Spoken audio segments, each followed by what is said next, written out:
Hey, Chuck, I need to ask you something. What? I just had a epiphanal moment. Oh, no. Am I nerdy?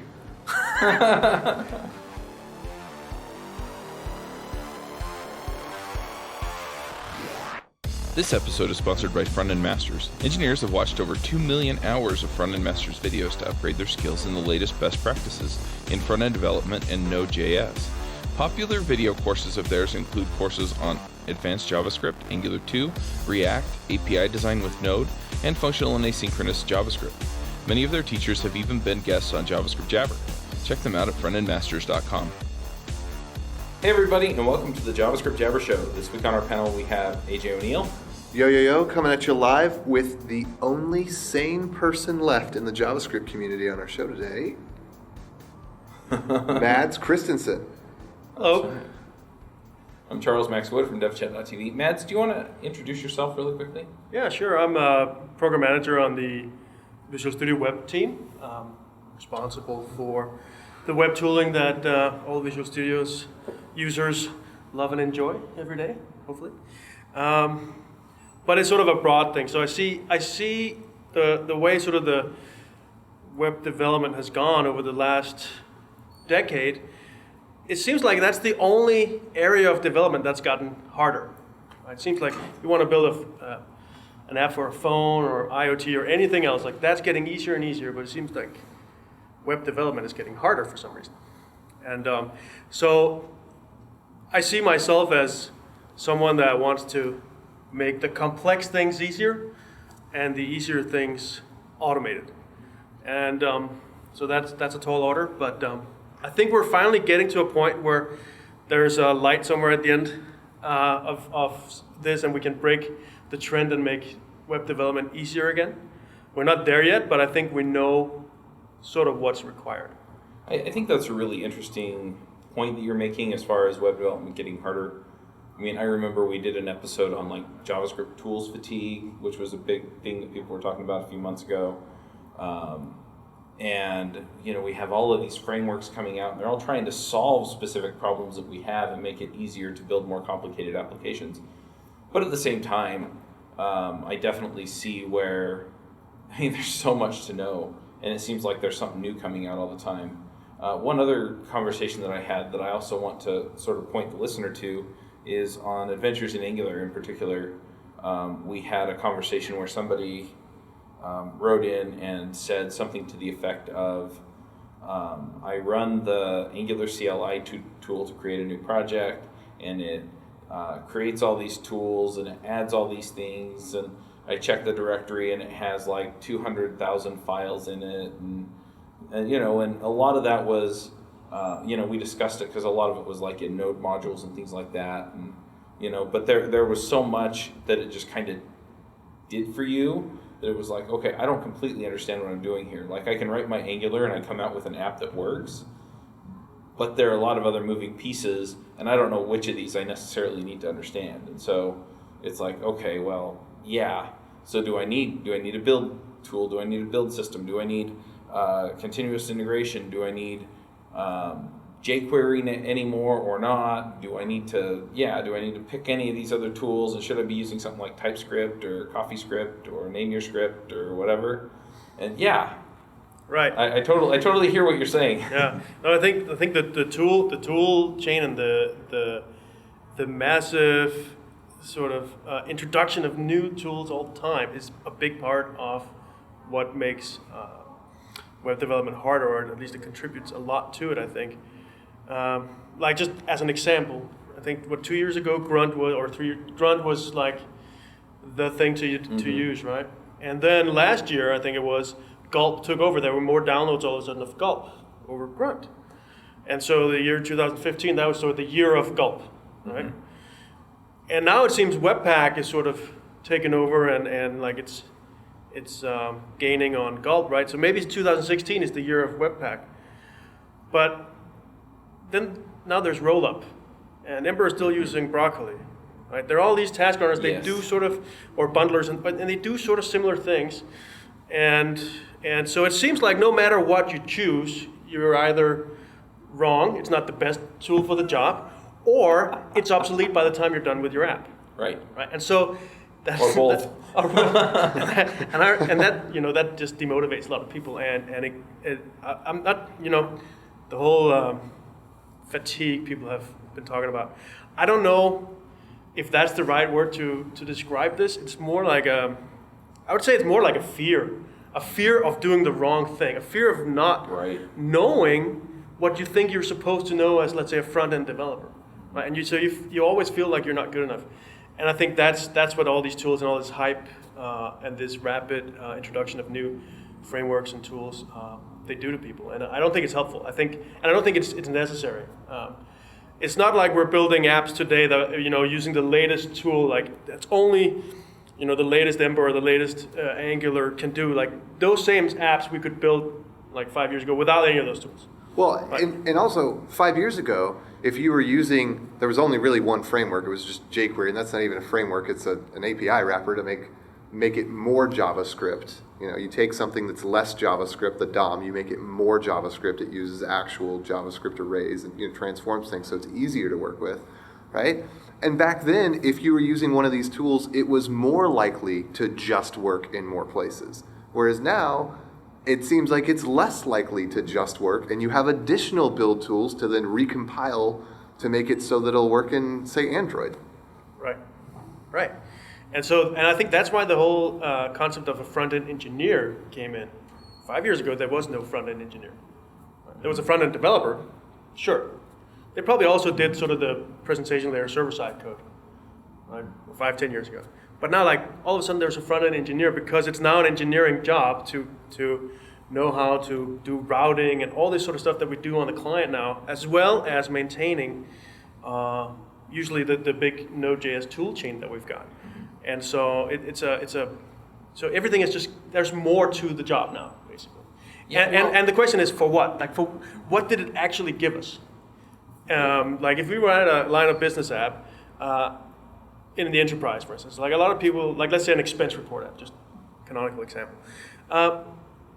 People probably will use something like Angular today. The question is that expense report app going to be better than if it was written without it?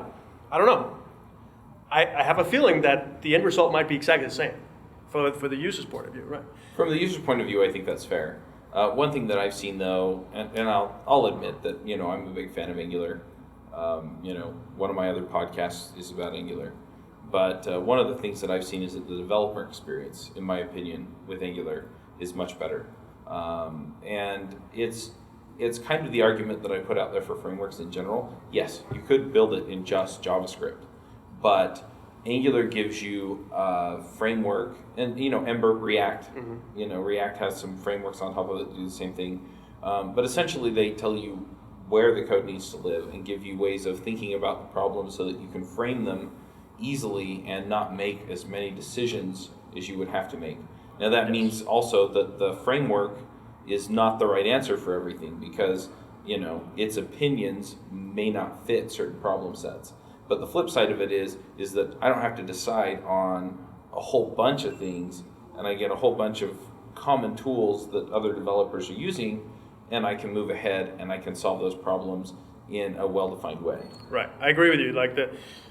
I think that's also the big allure of those big frameworks is that they do give you sort of a prescriptive way of doing things, and you can concentrate more on building the application instead of sort of the boilerplate around it. So if we look back at jQuery, the problem that jQuery actually solved was making the DOM function in the way that JavaScript functions.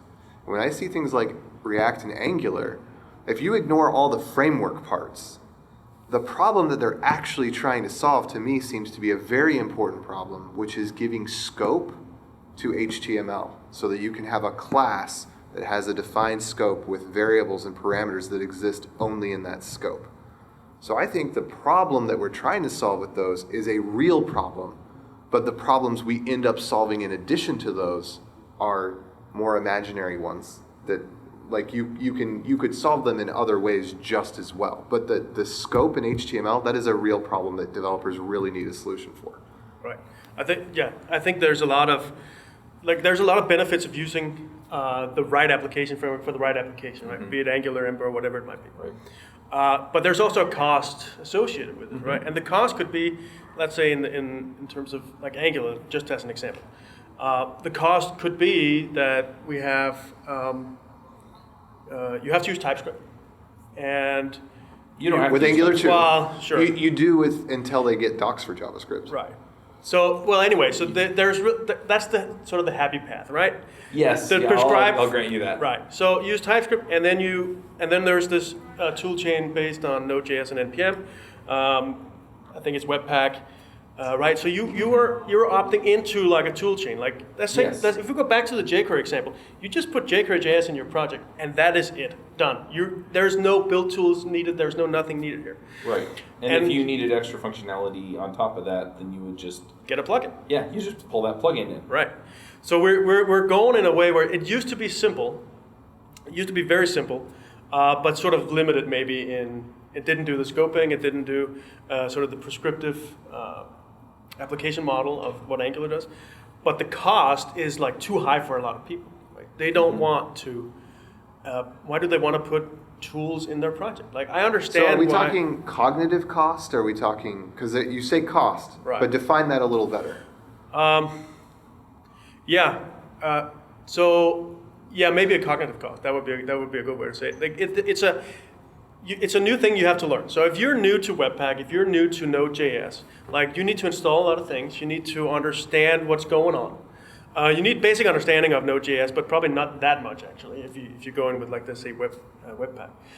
But then you need to know what are the plugins that you need, the different loaders that is required. And then you have to accept that you're putting potentially hundreds of megabytes into your project, into the node modules folder.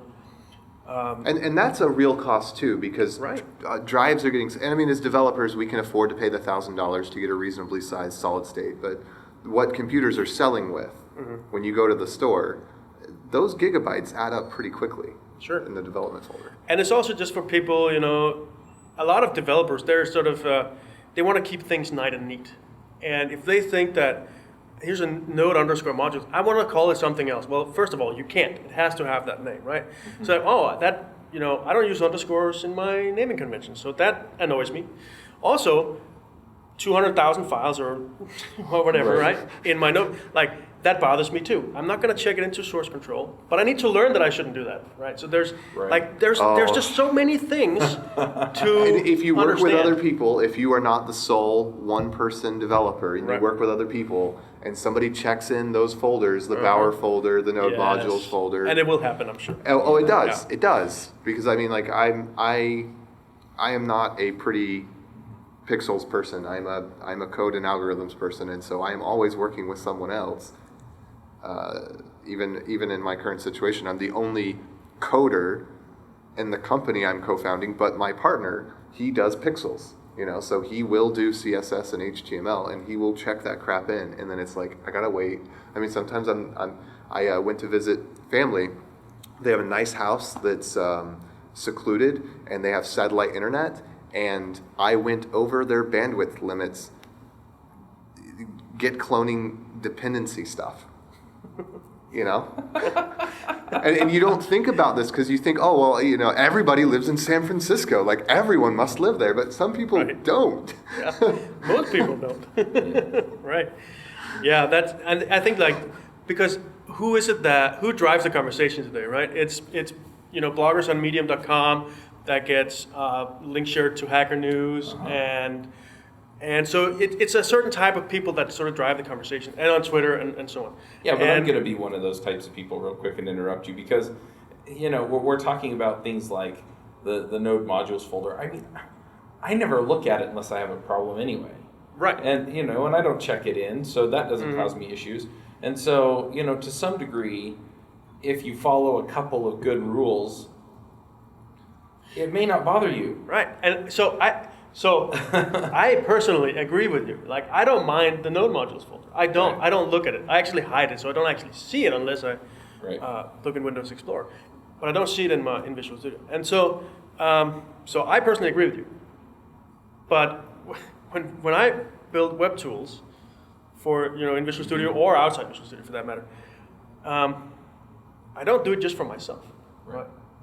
And so you quickly learn when you have like a product that's used by millions of people that people have different ways of looking at different things. And you also very quickly then realize that node modules is one of those things that a lot of people have big issues with. This is true. I have heard this. So, Yeah. so back up just a second. What was your title at Microsoft again? Where's your A program manager program manager of the Visual Studio Web team. Visual Studio Web team? Okay, Yeah. because I remember you said that, but Right. okay. Yeah. So I mean, so that's just sort of the reality is that we have this conversation that goes on online on Medium and all that, and so people sit there, and so maybe they're using some older technology because their company, keeps them in charge of that, and there's nothing new for them to do. But that keeping an older app alive, for instance, and they look at all this conversation that's going on Hacker News and whatnot, and they're feeling left behind, right? They don't feel good because they're not using Webpack. They just learned about it yesterday, but now they feel like if they don't use it, they're going to be left behind. They haven't heard about Rollup yet, Right. which may or may not deprecate web. Yeah, I don't know, right? No one knows this, but it could be, and then they're going to feel left behind if they went to Webpack, right? So there's a lot of hurdles that they have to go through, and there's a lot of cognitive issues there. So what are the type of customers that you are most concerned with in, from your perspective, because you're talking about you are making decisions that are going to affect lots of people. So I'm imagining a lot of these people are on Windows, maybe all of them, or For Visual Studio, they all are, but we're also beginning to doing tools for Visual Studio Code. So they're not necessarily all, but they're two separate types of. So I kind of describe the user story of what you see as your average user. Are they a college student? Are they a junior engineer? Are they a senior engineer? So first of all, there is no average user. I think that's very important to understand. We're all different, and we all see the world a little bit differently. There are some categories, though, I would say. So there's the beginner, there's the student, there's the sort of the enterprise developer that is sort of forced to not be on the latest, like they have to use an older version of Visual Studio, for instance, or they have to support older versions of browsers for their intranet apps or whatnot, right? Right. You have the hackers, you have the console, Sublime Text and a console kind of people. You have the Node.js camp. You have people that are just all over the map, right? And it's not like you're just a Node.js person, right? You're also maybe a Python person as well. Or if you do ASP.NET, you might have a side project in, I don't know, Rails or Node.js, right? I don't know. So there's not like one persona here, that is the average user. It's really everywhere. But what is really important is that if you're a beginner, if you're brand new, and you come into web development, it has to be sort of a welcoming, simple to get started experience, right? So if we go and say, I want to build an app, and you go search online, I'm new to web development, what should I do? And the first thing you're faced with is, Angular 2 or Aurelia, right? And you say, okay, how do I do that? Well, install Node, and then go in and do like new, init or whatever, and Right. And download this, clone this thing from GitHub. Okay, so I install Git first, and then you install your, like say Aurelia skeleton app that comes with, Karma test runners and like 118 megabytes, I think, of stuff in your node modules, right?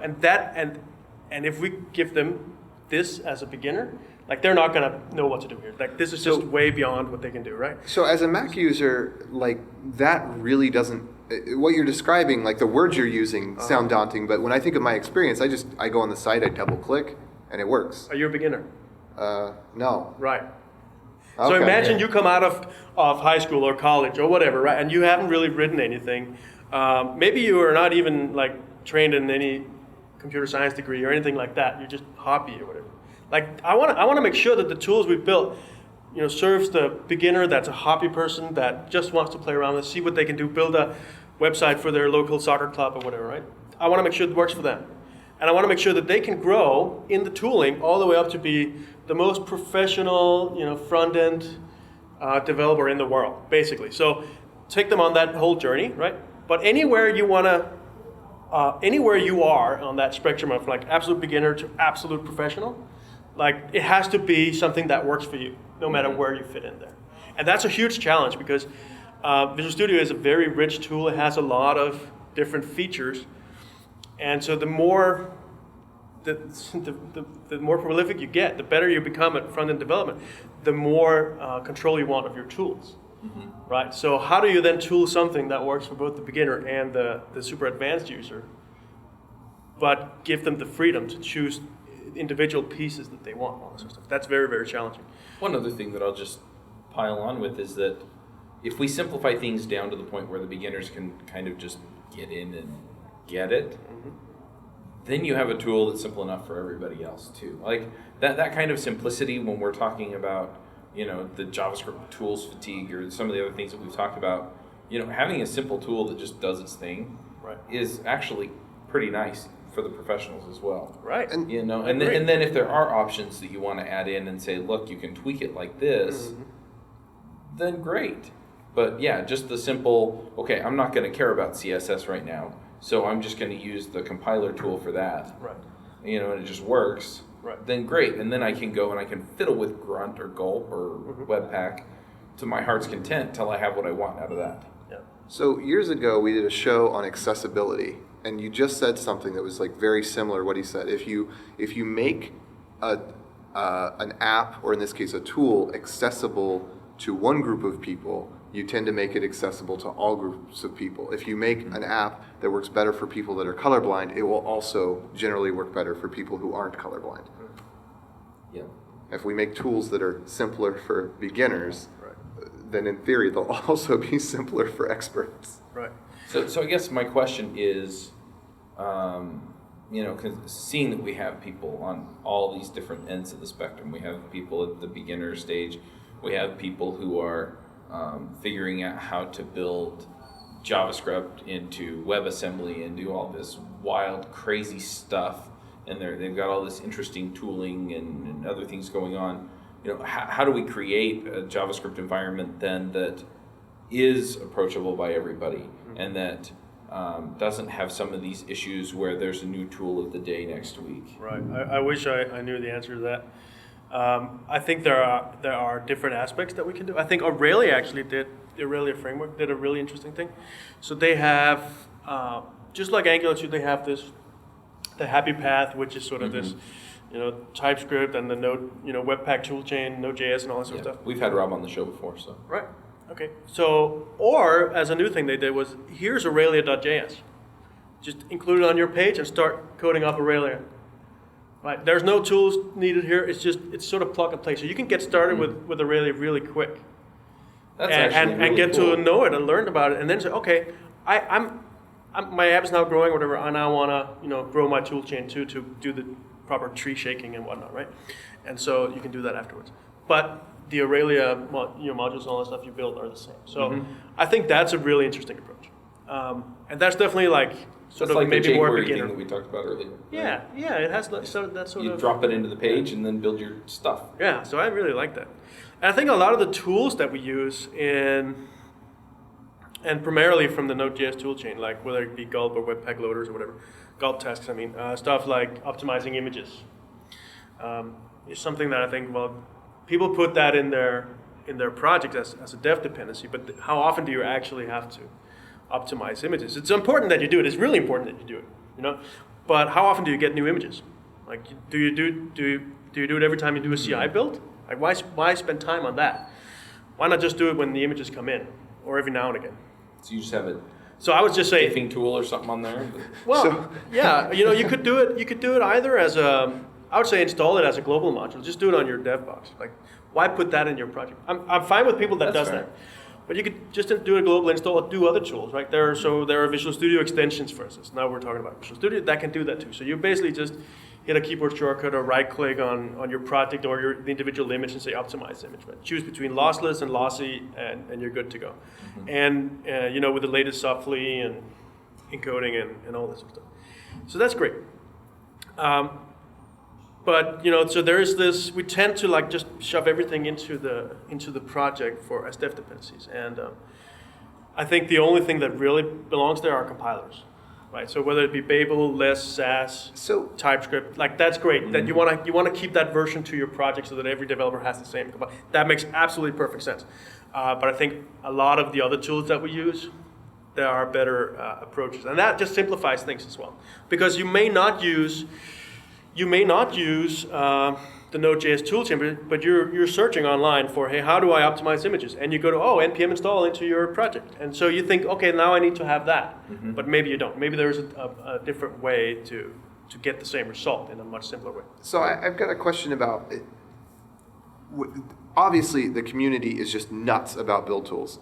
But one of the technologies that's come out in the past few years, which I think all major browsers, including Edge, if I'm not mistaken, have adopted, is HTTP2, which totally obviates the need, in terms of what the spec says, for most of these tools. We don't need to have one sprite sheet with 1 million images on it. We don't need to have all of our modules minified into just one single JS file, if I understand. But it doesn't seem like anybody's putting tooling into, I'm not hearing hype about people using HTTP2 to get those benefits. I'm only hearing hype around tools that static build. What I've learned about it is that it's not the magic bullet that we think it is. Okay. And so if your JavaScript file is 100K, that's still 100K over the wire. So you still want to minify it and all that. You may want to split it up so you don't load it unnecessarily before you need it. So I think it's no magic bullet, and the test that I've seen being done has not been you get twice the speed or whatever. Not at all, not even close. So I think it's there are scenarios where that's true, but I don't think, as far as I know, and I could be totally wrong, it is not really going to change the fact that we need the bundlers. Well, I see that in the Golang community, there seems to be more support for HTTP2. In the Node community, there seems to be zero interest in it. But I mean, when I was just under the impression that we were going to be able to serve up an index.html, there was going to be some module that kind of read and cached what the dependencies were, and then they would just all get sent out, bundled and minified kind of automatically. Not necessarily minified in the sense of white space replaced, but minified in the sense that it goes through the gzip module, and that kind of caching stuff was just going to be able to live in the transport layer. Right. Yeah, I will admit I don't know enough about it, but from what I've seen, there's probably a reason why we don't hear more. This episode is sponsored by Hired.com. Every week on Hired, they run an auction where over 1,000 tech companies in San Francisco, New York, and LA bid on JavaScript developers, providing them with salary and equity up front. The average JavaScript developer gets an average of 5 to 15 introductory offers and an average salary offer of $130,000 a year. Users can either accept an offer and go right into interviewing with the company or deny them without any continuing obligations. It's totally free for users, and when you're hired, they also give you a $2,000 bonus as a thank you for using them. But if you use the Ruby Rogues link, you'll get a $4,000 bonus instead. Finally, if you're not looking for a job but know someone who is, you can refer them to Hired and get a $1,337 bonus if they accept a job. Go sign up at hired.com/JavaScriptJabber. And earlier you were, in a similar talk to what we were just talking about, earlier you were saying tomorrow you're doing a presentation about not using so much of the dependency installers. Right. So you can spoil a little because this won't go out right away. Yeah, that's fine.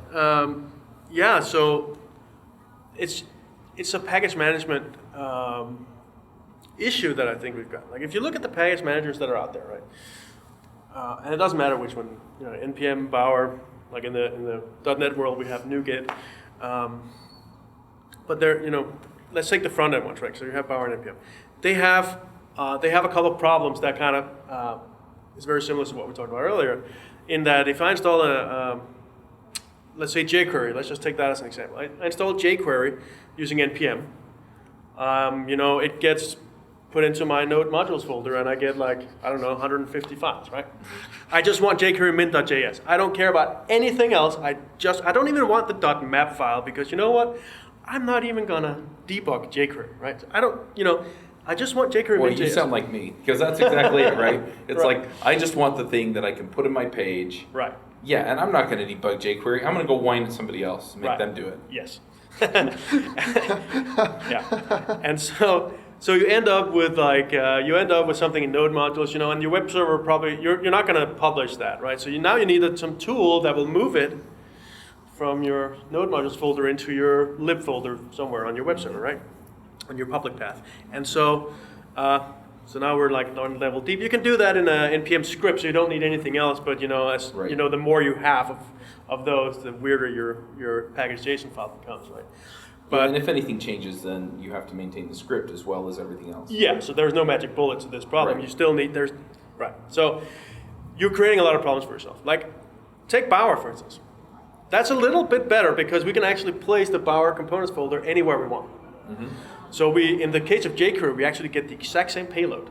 Get the 150 files, but now at least we can put them under, dist/lib, if that's where we want to put them. Then we can go there, and so that's a little bit better. I don't need a tool to move things, but now do I then publish all the 150 files now because they're in that folder, and so that's not really that clever either. Right. And really, I just wanted that jQuery min.js. I didn't care about the rest. So they're solving a problem, but they're creating other ones. So I got this idea a while back. So there are these CDNs out there, open source CDNs like cdnjs.com and jsdeliver.com. They're open source, and they have nodes all over the world, and they all have almost 2,000 JavaScript libraries and CSS libraries, right? And even stuff we would call dev dependencies like test frameworks. They're all on there on those CDNs. So why is it? Wouldn't it be cool then if we could just use the CDNs as our I'm doing air quotes here, as our package manager? So I'm not talking about going there, downloading figuring out what the path is on the CDN, downloading the file. But what if we had a tool that looks sort of similar to how we would install an NPM package? Let's just pretend that I have a console app called, CLI tool called CDN. I could do CDN install jQuery.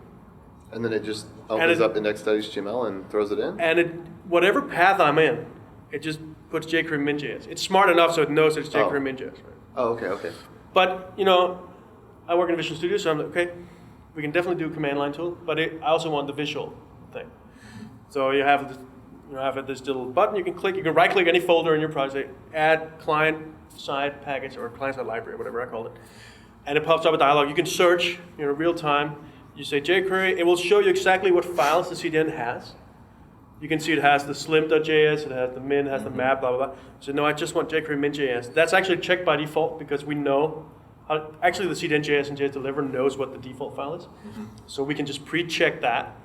So if that's all you want, just hit enter, you're good.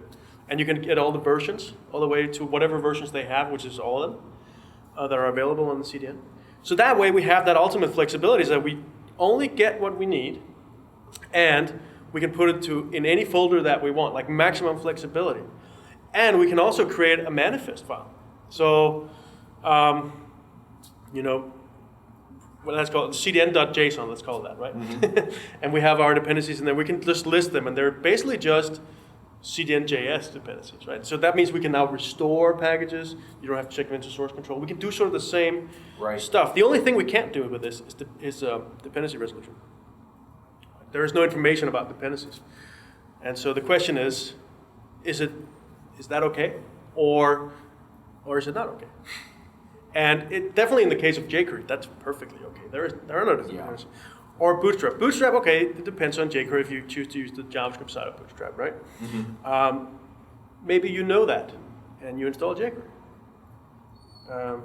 So the question is that okay? Is that okay that there is no dependency resolution? If you look at Bower and NPM today, the dependency resolution on each of them are not, there's no magic bullet there. They have issues, and we talked about this a little bit earlier, but if you end up with deeply nested node modules in NPM if you have some version mismatch between dependencies, right? And their dependencies. That's always fun too, right? Right.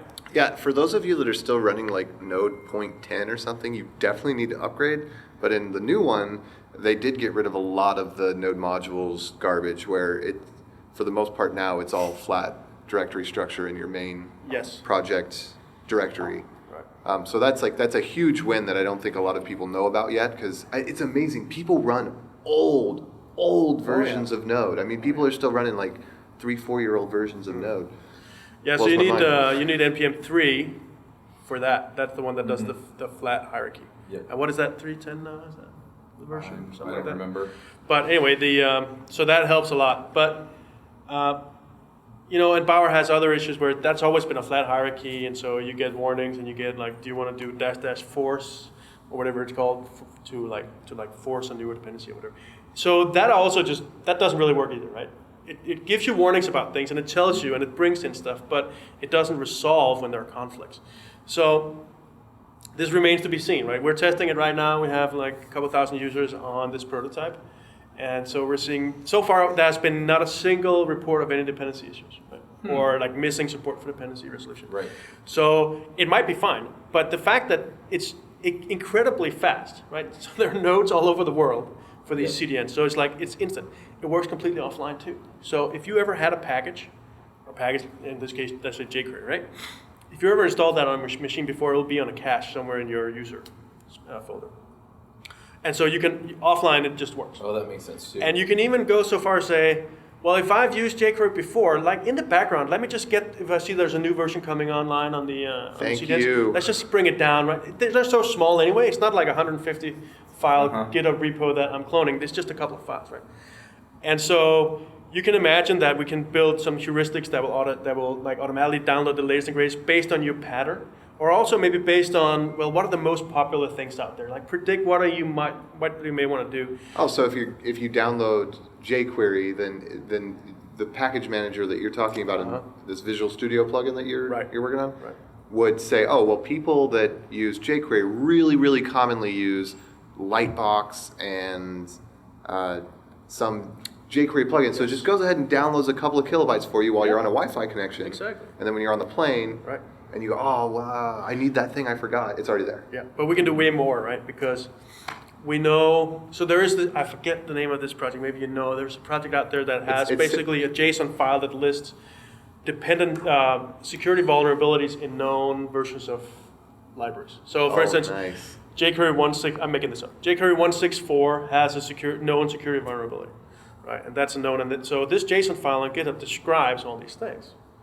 And so we can, proactively say, oh, you're using this version of jQuery. Maybe you want to consider, click here to update to the next version of it. We can do all sorts of things with, we know this is a library file. This is jQuery. So we can change the icon to say it has a different color, or like a deeper tooling integration that makes working with dependencies much clearer, basically. So I think just from a tooling point of view, and this is not a Visual Studio specific thing, when we built this, which I really, really hope we do, right now it's just a proof of concept. This is not what we're going to take forward. We're going to start fresh with what we've learned from the proof of concept. So when we do that, we're going to make it cross-platform, right? So it's going to run on .NET Core, and so you can imagine there will be extensions there might even be NPM module for it as well. So you have you can use the console, you can have tooling integration to say VS Code or IntelliJ or whatever you want, right? So that's the point. So, and I don't know. I think it really has merit. I think it solves a lot of problems for a lot of people if we do it right.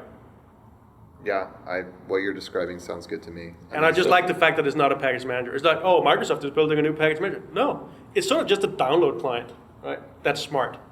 That's all it is. So if people want to try and do something like this on their own while you're still experimenting, is there a good way to do that? Is there some description of, okay, do this and this and this, and then you're there? Or? No. It's just a proof of concept. So there's not really anything except the extension, and the source code is on GitHub. People can go take a look at it.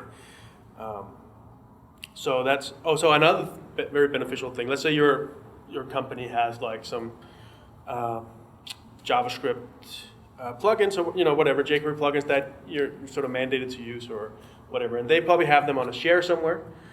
Well, if you use Bower, you have to set up sort of a Bower registry, right, locally in your or NPM registry that's local to your company, and that's a lot of work. So with this CDN approach, where we have that manifest file, the manifest can point to either CDN path, right, but it can also just point to any path. So you can just point it to I want my company's jQuery plugin that's on my UNC share somewhere on a central server somewhere on the company, and it will just take it in. Oh, nice. So that you have that full flexibility. You don't have to set up custom registries or anything. It's really, really flexible. What's a UNC share? I'm not familiar with that term. Oh, sorry. Maybe it's a Windows term. It's basically like a shared folder on a company server. Oh, like the Z drive. Yeah. Okay. Exactly. Yeah. Right. Yeah. So that flexibility, I think, is what a lot of people have been asking for with the NPM and Bower, and was never able to get it. Like the fact that you just say, I want jQuery min.js into that specific folder and nothing else. Yeah, I really do wish that like you had to specify --dev --thrash my drive in order to get all the dev and the tests. I don't care. Right. I'll let the person that's building the library test it, and if I want to become a developer for that library, then I'll go on the GitHub README and I'll copy and paste the thing that's -- install all the freaking dependencies. But I would say that this could be solved by NPM and Bower to a certain degree. NPM not so much, because you're logged into the node_modules folder name. You can't change that. But they both have the concept of a main property, which is an array of files that is in the package. Say, okay, these are my main files. I think in the terms of jQuery, I think that jQuery main points to jQuery.js, which is not the file I want to use. I want to use jQuery.min.js. So if you go look at the packages, the different packages, like it's very rare you see one that actually is accurate to what you want. And so if NPM by default, when you said like NPM install or Bower said Bower install, would look at the main file and only give you that, then it would actually go a long way toward what I was describing. Well, in Node, you have to also, I think this could be done automatically as part of the publish process, but you also have to inspect the requires and build the require tree. And sometimes people, to be crafty, for specific reasons of like not loading a large module until it's needed or something like that. I don't know how many people do that, but I do that. The requires aren't necessarily all listed up at the top. And I guess that's what ES6 is trying to solve, is make it so you statically, it's easier to analyze where dependencies are. But either way, there is a solution somewhere in there for that problem too, without you having to get the benchmark folder and the docs folder and the test folder and Well, even if most people, they have main and they have lib, and that's it. Like from what I see, so I like and there is a place to specify the lib folder in the npm package.json. Yeah. So I think that would or maybe they have solved it, but the package owners, if they were more aware of this and would have a more clean package, basically, then the problem wouldn't be as big. And also, we're not really defined to the node modules folder. It's require is just a JavaScript function like everything else in Node. It's not, people do overwrite it. Like we were talking with somebody yesterday that they do dependency injection. They overwrite the default require with another function and export that, and then they're able to do better testing by doing the same kind of dependency injection that Angular does, but with the require function. So we could fix it. I think that there's just not enough community desire to fix it. Right. Yeah, I think that was Donovan Brown when we talked to him about DevOps. Yeah. Yeah, I really wanted to get into web development and Visual Studio, but I don't think we have time. So what we may do is just get in touch with you and have you come back on the show. Yeah, sure. Anytime. But yeah, one thing that we do at the end of the show, I'm going to start wrapping us up so that we can be out of here before the next group, is we do picks. And what picks are is just anything that you're kind of interested in or into right now. So we have people pick TV shows or music or books or tech. It can be tech. So if there's a library you're working on or something you want to talk about or anything like that. I'm going to make AJ go first so you can kind of see how this is done. Yeah, right. So I love nerdy people, and when I discover them, I'll ask them nerdy questions like, do you watch anime? And then sometimes, like every time, they're like, yeah. And then I'm like, sweet, because I'm a closet anime watcher. You wouldn't necessarily know by the way that I am. Maybe you would. But your giant physique. my extremely long legs. My blue hair. But there's one that I just discovered the other day, because I was talking to somebody and she mentioned it, called Death Note. And so I started watching it last night, and it's really cool.